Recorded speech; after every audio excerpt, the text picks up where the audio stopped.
Hi everyone, welcome back to the Good to Know channel. I'm so glad you're here. Grab that cozy spot for another round of real talk wellness wisdom. You know, I get it. Those restless nights tossing and turning, or that knot of anxiety that just won't loosen up. We've all been there, scrolling for that magic fix. And magnesium, oh man, it's like the internet's golden child for sleep and chill vibes. But here's the thing, and stick with me because this could be a game changer. What if I told you there are times when popping that supplement isn't just unhelpful, it's straight up potentially risky? Yes, today we're flipping the script on the hype. We're talking when not to take magnesium for sleep and anxiety. I'll walk you through 5 big red flags you'll need to watch for, plus some gentler swaps to keep you feeling your best. Let's dive in, shall we? First off, let's have a quick heart-to-heart, okay? Magnesium is legitimately amazing for a lot of people.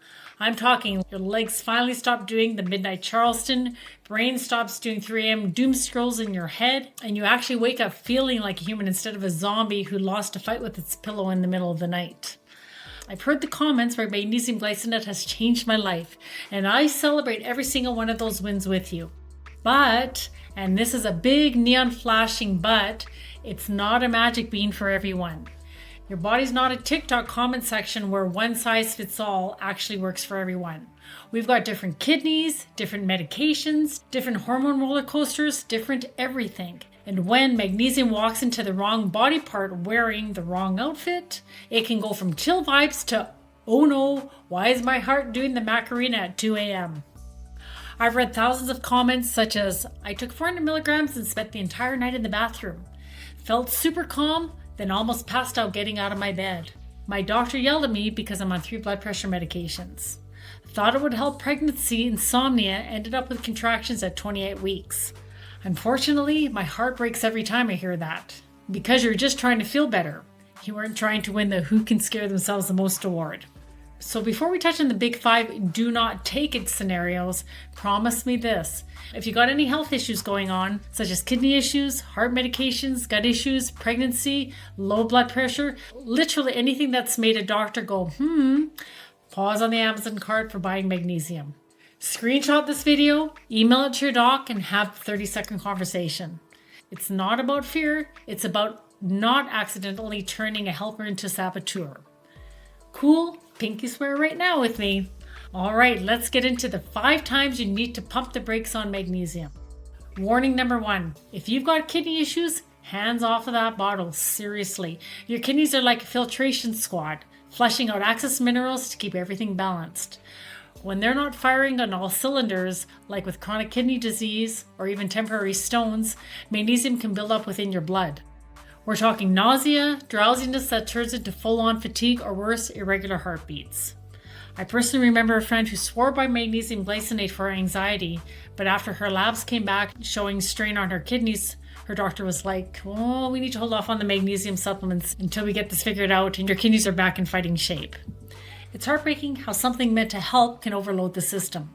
Bottom line, if dialysis is in your world or creatinine levels are off, skip it and explore options like herbal teas instead.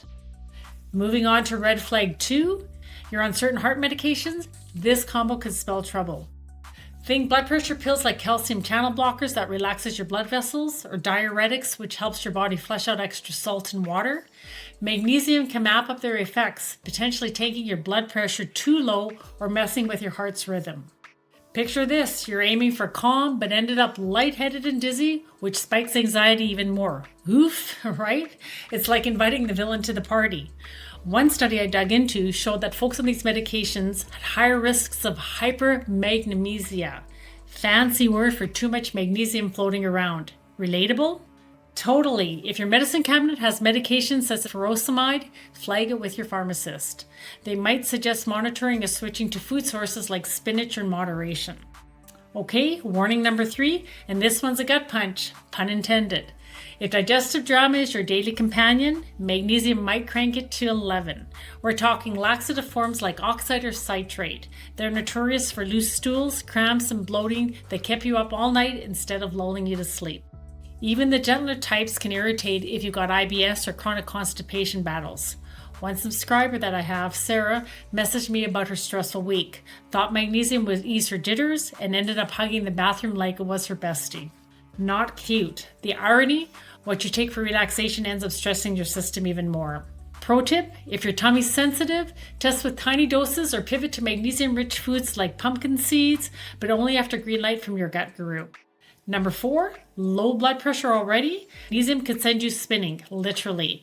It relaxes blood vessels, which is great for tension, but if your blood pressure is on the low side naturally or from other supplements, it might drop it into foggy, weak territory.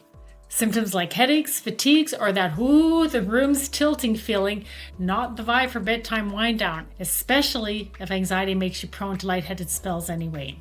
It's like pouring oil on a slippery slope. From what I've seen in the viewer stories, this sneaks up on active folks or those on relaxing herbs too. Safer bet, track your blood pressure for a week and consult your healthcare practitioner. Maybe Epsom salt baths for topical absorption without the systematic hit might be your best bet. And a final warning, warning number 5, if you're pregnant, breastfeeding, or planning to be, tread super carefully. Hormones are wild enough without adding a mineral wild card. High doses can cross the placenta or pass into milk, potentially causing baby laxative effects or preterm labor risks and access. Plus nausea that's already a pregnancy right, amplified. I chatted with a mama-to-be subscriber who felt queasy after starting it for sleep. Turns out her OB nixed it until after the first trimester. So always good to know, and as always, loop in your healthcare team. They might okay a food-based approach or prenatal specific formulas instead. Phew, that's the not so fun side, but knowledge is power, friends. If magnesium's off the table for you, don't sweat it. There are cozy alternatives like cherry tart juice for melatonin boost, lavender diffusers for that instant zen, or even breathwork apps for anxiety taming. Start small, listen to your body, and remember, true rest comes from tuning in, not just swallowing a fix. What do you think? Have you dodged a supplement bullet lately? Drop it in the comments below. I read every comment and love swapping stories. If this resonated with you, give it a thumbs up, subscribe for more no BS health chats, and hit that like bell so that you never miss a good to know gem. Take care of that beautiful self. Sleep well, stress less, and we'll see you next time.